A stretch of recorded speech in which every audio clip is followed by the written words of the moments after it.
Welcome to another episode of Healthy Steps. Our topic today is understanding and managing stress. To help us understand stress, let's start by defining what it is. Stress is the body's response to a real or perceived threat. Real threats were common in the early days of mankind. These threats consisted of being attacked by a large animal or a neighboring clan. Today, real threats are rare, but could include things like awakening to the sound of someone breaking into your home in the middle of the night. You're hearing the tornado warning and looking out the window and seeing a funnel heading towards your home.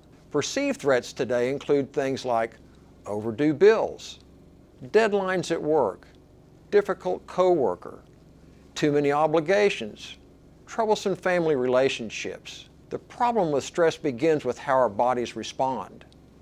This response is often referred to as the fight or flight syndrome.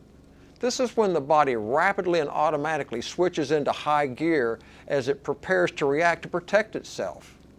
This response is caused by hormones being released.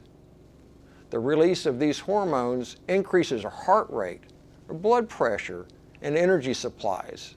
It also increases blood sugar and enhances the brain use of it. The problem with stress is that our response system doesn't do a very good job of differentiating between real and perceived threats. When stress is continuous, it negatively affects our health in a number of ways. Most of our bodily systems are adversely affected so much that 80% of all primary care visits can be linked back to stress. Stress contributes to high blood pressure, high blood sugar, high cholesterol, obesity, suppressed immune system, inflammatory disorders, anxiety, and depression. Now that we know how stress affects our health and quality of life, let's look at some ways to manage it. First is setting boundaries. When opportunities are presented for us to help with a project at work or helping others, our natural instinct is to accept. Helping others typically makes us feel good about ourselves. Helping others is a good thing if we have balance in our life. If we have already too much in our lives, this can lead to too much stress, triggering the stress response. We need to do a better job of assessing the obligations in our life before accepting additional responsibilities. It's okay to say no if you're over-obligated. Another area we need to set boundaries is in the amount of time we spend being stimulated by electronics, which is TVs, computers, tablets, smartphones, video games. Second is learning to quiet our minds.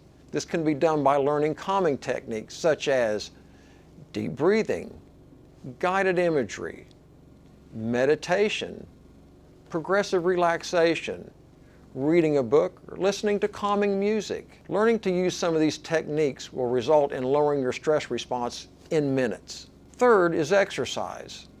Exercise is one of the best ways to minimize the effects of stress.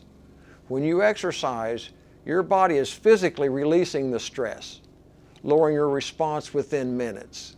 This will offset the harmful effects on your body. Fourth is positive self-talk. It's important because the stress response affects our mood. When you become anxious or depressed, this causes negative thinking.